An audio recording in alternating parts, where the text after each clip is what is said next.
Part 4. In defiance of this and all other warnings, the proponents of the Fed created the 12 private credit corporations and gave them an absolute monopoly of the currency of the United States, not of the Fed notes alone, but of all other currency. The Fed Act providing ways and means by which the gold and general currency in the hands of the American people could be obtained by the Fed in exchange for Fed notes, which are not money, but are mere promises to pay. Excuse me. Since the evil... Here, let me back up. Let me say that again.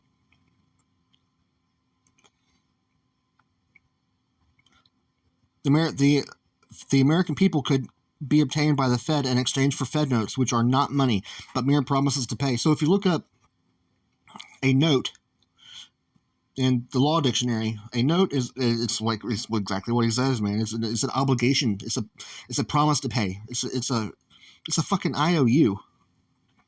That's why there's inflation, because a Federal Reserve note it's a debt instrument, okay? And so we're trying to pay off debt with another debt, that you can't do that. That's why we have inflation. That's why inflation always goes up, because we aren't discharging and offsetting our public and private debt per House Joint Resolution 182 as we ought to. Okay, that's the remedy that they gave us for confiscating our gold and silver is Public Law 7310, which is codified in USC Title 31 5118 subsection D. Damn, I'm good. Since the evil day when this was done, the initial monopoly has been extended by vicious amendments to the Fed and by the unlawful and treasonable practices of the Fed. Mr. Chairman, if a Scottish distiller wishes to send a cargo of... I don't really want to read this. It's kind of irrelevant. I'm not going to.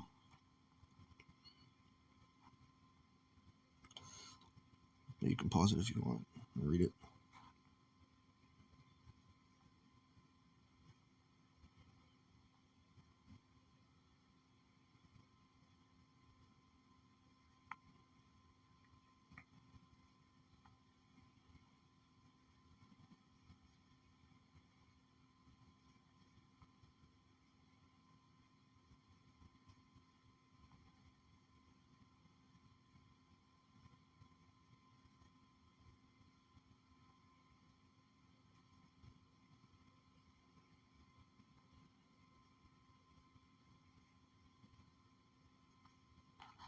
Mr. Chairman, there's nothing like the Fed pool of confiscated bank deposits in the world.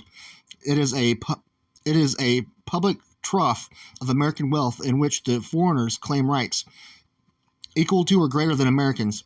The Fed are the agents of the foreign central banks. They use the Fed are the agents of the foreign central banks. The Fed are the agents of the foreign central banks. Let that sink in, man. I mean, come on. They use our bank depositors' money for the benefit of their foreign principals. They borrow the public credit of the United States government and hire it out to foreigners as a profit to themselves. Okay. It says it right there in our Constitution. I forget which clause it is, but oh man, I can't think of it. But it says right there, that the government has the right to extend its credit from the people. Right there. All right. All this is done at the expense of the United States government and at a sickening loss to the American people. Only our great wealth enabled us to stand the drain of it as long as we did. The United States has been ransacked and pillaged. Our structures have been gutted and only the walls are left standing. While this crime was being perpetuated, everything the world could break up to sell us was brought in here at our expense by the Fed until our markets were swamped with unneeded and unwanted imported goods priced far above their value and made to equal the dollar volume of our honest exports and to kill or reduce our favorite balance of trade. As agents of the foreign central banks, the Fed try by every means in their power to reduce our favorable balance of trade. They act for their foreign principles and they accept fees from foreigners for acting against the best interest of the United States. Naturally, there has been great competition among foreigners for the favors of the Fed.